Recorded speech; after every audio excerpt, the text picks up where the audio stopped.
Hi friends, welcome back to Ramya Ruthvi cooking channel. ನಾನಿವತ್ತು mutton keema ಮಾಡ್ತಾ ಇದ್ದೀನಿ. ಇದಕ್ಕೆ ಒಂದು 1/4 kg ಮಟನನ್ನು ರೆಡಿ ಮಾಡಿ ಇಟ್ಕೊಂಡಿದ್ದೀನಿ. ಹಾಗೆ ಒಂದು ಪ್ಲೇಟಲ್ಲಿ ಸ್ವಲ್ಪ ಹುರ್ಗಡ್ಲೆ, ಶುಂಠಿ, ಬೆಳ್ಳುಳ್ಳಿ, 3 ಹಸಿಮೆಣಸಿನ್ಕಾಯಿ, ಚಕ್ಕೆ, ಲವಂಗ, ಕೊತ್ತಂಬರಿ ಸೊಪ್ಪು, ಸ್ವಲ್ಪ ತೆಂಗಿನ ತುರಿನ ರೆಡಿ ಮಾಡಿ ಇಟ್ಕೊಂಡಿದ್ದೀನಿ. ಈಗ ಮಿಕ್ಸಿ ಜಾರಿಗೆ ಇದನ್ನೆಲ್ಲ ಹಾಕೊಳ್ತಾ ಇದ್ದೀನಿ. ಶುಂಠಿ, ಬೆಳ್ಳುಳ್ಳಿ, ಹಸಿಮೆಣಸಿನ್ಕಾಯಿ, ಈಗ ಏನು ನಾನು ರೆಡಿ ಮಾಡಿ ಇಟ್ಕೊಂಡು ತೋರಿಸಿದ್ನಲ್ಲ ಅದನ್ನೆಲ್ಲ ನಾನು ಜಾರಿಗೆ ಹಾಕೊಳ್ತಾ ಇದ್ದೀನಿ. ಇದಿಷ್ಟನ್ನು ಹಾಕಿ ನಾವು ನೀರನ್ನ ಸೇರಿಸ್ತಾನೆ ಬರೀ ತರ್ತರಿಯಾಗಿ ರುಬ್ಕೊಬೇಕಾಗುತ್ತೆ. ಇದನ್ನು ರುಬ್ಬಿದಾದ್ಮೇಲೆ ಇದಕ್ಕೆ ನಾನು ಮಟನನ್ನು ಸೇರಿಸ್ಕೊಳ್ತಾ ಇದ್ದೀನಿ. ಇದು 1 ನಿಮಿಷ ಹಾಗೇ ಇಟ್ಟಿರ್ತೀನಿ. ಇವಾಗ ನಾನು ಸಾಂಬಾರಿಗೆ ರೆಡಿ ಮಾಡ್ಕೊಳ್ತಾ ಇದ್ದೀನಿ. ಇದಕ್ಕೆ ಸ್ವಲ್ಪ ಹುರ್ಗಡ್ಲೆ, ತೆಂಗಿನಕಾಯಿ, 1-2 ಈರುಳ್ಳಿ, 1-2 ಟೊಮೆಟೊ, ಶುಂಠಿ, ಬೆಳ್ಳುಳ್ಳಿ, ಕೊತ್ತಂಬರಿ ಸೊಪ್ಪು ಇಷ್ಟನ್ನು ನಾನು ರೆಡಿ ಮಾಡಿ ಇಟ್ಕೊಂಡು ಇನ್ನೊಂದು ಜಾರಿಗೆ ಹಾಕೊಳ್ತಾ ಇದ್ದೀನಿ.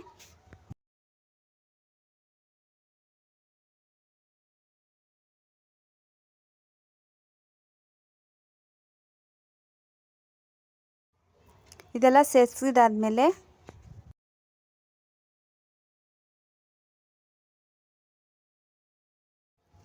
ಇದಕ್ಕೆ ನಾನು ಮನೇಲಿ ಮಾಡಿಟ್ಕೊಂಡಿರೋಂಥ ಸಾಂಬಾರು ಪುಡಿನ 2 ಸ್ಪೂನಷ್ಟು ಸೇರಿಸ್ಕೊಳ್ತಾ ಇದ್ದೀನಿ. ಇದ್ರ ಜೊತೆ ಸ್ವಲ್ಪ ಖಾರ ಬೇಕಾಗಿರೋದ್ರಿಂದ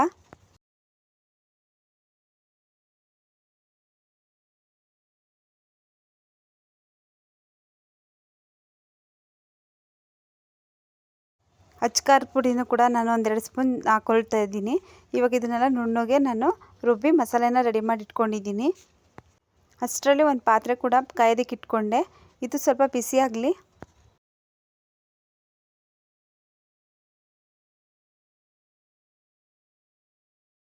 ನೋಡಿ, ಇವಾಗ ಪಾತ್ರೆ ಬಿಸಿಯಾಗಿದೆಯಾ.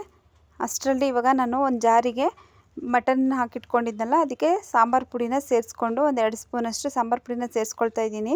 ಹಾಗೆ ಒಂದು ಮುಕ್ಕಾಲು ಸ್ಪೂನು ಅಚ್ಕಾರದ ಪುಡಿನೂ ಕೂಡ ಖಾರಕ್ಕೆ ಬೇಕಾಗುತ್ತೆ ಅಂತ ಸೇರಿಸ್ಕೊಳ್ತಾ ಇದ್ದೀನಿ. ಮಟನ್ ಸಾಂಬಾರೆಲ್ಲ ಸ್ವಲ್ಪ ಖಾರವಾಗಿದ್ರೇ ಚೆಂದ. ಇದಕ್ಕೆ ಸ್ವಲ್ಪ ಉಪ್ಪಿನ ಪುಡಿನೂ ಸೇರಿಸಿ 1-2 ಸಲ ನೋಡಿ ಇವಾಗ ಆನು ಆಫ್ ಮಾಡಿದರೆ ಸಾಕು. ಇಷ್ಟು ತರ್ತರಿಯಾಗಿರಲಿ. ಈಗ ಇದನ್ನು ನಾನು ಉಂಡೆಗಳನ್ನ ಕಟ್ಟಿ ರೆಡಿ ಮಾಡಿ ಇಟ್ಕೊಂಡಿದ್ದೀನಿ. ಈಗ ಮಸಾಲೆ ಕೂಡ ರೆಡಿಯಾಗಿದೆ. ಪಾತ್ರೆ ಬಿಸಿಯಾಗಿದೆ. ಇವಾಗ ನಾನು ರುಬ್ಬಿಟ್ಕೊಂಡಿರೋಂಥ ಮಸಾಲೆನ ಇದಕ್ಕೆ ಸೇರಿಸ್ಕೊಳ್ತಾ ಇದ್ದೀನಿ. ಉರಿ ಸ್ವಲ್ಪ ಕಮ್ಮಿನೇ ಇಟ್ಕೊಂಡು ಇವಾಗ ನೋಡಿ ನಾನು ಮಸಾಲೆಗೆ ಸ್ವಲ್ಪ ಜಾರಿಗೆ ಸ್ವಲ್ಪ ನೀರನ್ನ ಸೇರಿಸಿ ಕೂಡ ಅದನ್ನು ಸೇರಿಸ್ಕೊಂಡೆ. ಚೆನ್ನಾಗಿ ಮಿಕ್ಸ್ ಮಾಡ್ಕೊಳ್ತಾ ಇದ್ದೀನಿ. ಈ ಮಸಾಲೆನ ಯಾವುದನ್ನು ಕೂಡ ಹುರಿದು ಹಾಕಿಲ್ಲ. ಅದರಿಂದ ಈ ಮಸಾಲೆ ಹಸಿ ಸ್ಮೆಲ್ಲೆಲ್ಲ ಹೋಗೋವರೆಗೂ ಕೂಡ ಈ ಸಿಮ್ಮಲ್ಲೇ ಇಟ್ಕೊಂಡು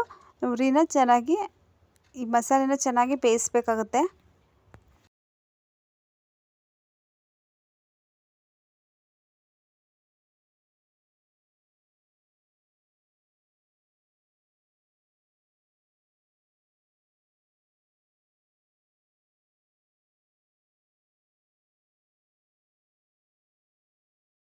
ತಳ ಹತ್ತದೇ ಇರೋ ರೀತಿ ಆವಾಗವಾಗ ತಿರುಗಿಸ್ತಾ ಇದೇ ಥರ ಬೇಯಿಸ್ತಾನೆ ಇರಿ. ಇದು ಹಸಿ ಸ್ಮೆಲ್ಲೆಲ್ಲ ಹೋದ್ಮೇಲೆ ಚೆನ್ನಾಗಿ ಕುದಿ ಬರಬೇಕು. ಅಲ್ಲಿವರೆಗೂ ನಾವು ಈಗಲೇ ಬೇಯಿಸ್ಕೊತಾ ಇರಬೇಕು. ಈ ನಡುವೆ ಸ್ವಲ್ಪ ಕಲ್ಲುಪ್ಪನ್ನ ಕೂಡ ಸೇರಿಸ್ಕೊಂಡೆ.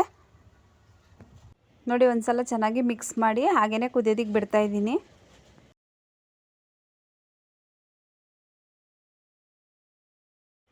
ಈಗ ಇದು ಕುದಿ ಬರೋದಕ್ಕೆ ಸ್ಟಾರ್ಟ್ ಆಗಿದೆ. ಚೆನ್ನಾಗಿ ಸ್ಮೆಲ್ಲೆಲ್ಲ ಇವಾಗ ಹಸಿ ವಾಸನೆ ಕೂಡ ಕಮ್ಮಿ ಆಗಿದೆ. ಇವಾಗ ನಾನು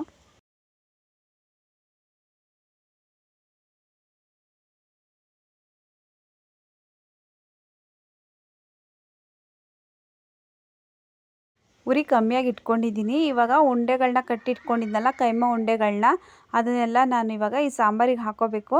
ಈಗ ನೋಡಿ, ನಾನು ಒಂದೊಂದನ್ನೇ ಇವಾಗ ಹಾಕ್ಕೊಳ್ತೀನಿ. ಇದಕ್ಕೆ ಸ್ವಲ್ಪ ಉರಿ ಕಮ್ಮಿ ಇಟ್ಟರೆ ಬೇಗ ಒಡ್ಕೊಳ್ಳೋದಿಲ್ಲ, ಮತ್ತು ನಿಧಾನವಾಗಿ ಕೂಡ ಒಂದೊಂದೇ ಬಿಡಿಯಾಗಿ ಹಾಕ್ಕೊಳ್ಬೋದು.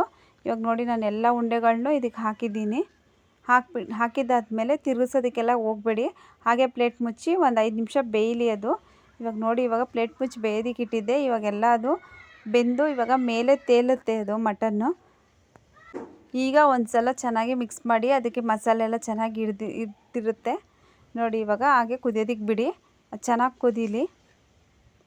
ಈ ಮಟನ್ ಕೈಮಾ ಉಂಡೆ ಸಾಂಬಾರು ಮಟನ್ ಮುದ್ದೆ ಜೊತೆ, ರೊಟ್ಟಿ, ಚಪಾತಿ, ಅನ್ನ, ಬಿಸಿ ಅನ್ನ ಎಲ್ಲದ್ರ ಜೊತೆ ಕೂಡ ತುಂಬ ಚೆನ್ನಾಗಿರುತ್ತೆ. ನಾನು ಮಾಡಿರೋ ಮೆಥಡಲ್ಲಿ ತುಂಬ ಟೇಸ್ಟಿಯಾಗಿ ಬಂದಿತ್ತು.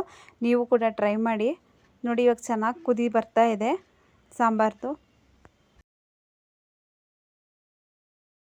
ಮಳೆಗಾಲದಲ್ಲಂತೂ ಮಾಡಿಸಿದಂಥ ಅಡುಗೆ ತುಂಬ ಚೆನ್ನಾಗಿ ಬಂದಿದೆ ಸಾಂಬಾರು. ನೀವು ಕೂಡ ಟ್ರೈ ಮಾಡಿ. Thanks for watching. ಬಿಸಿ ಇರುವಾಗಲೇ ಸರ್ವ್ ಮಾಡಿ.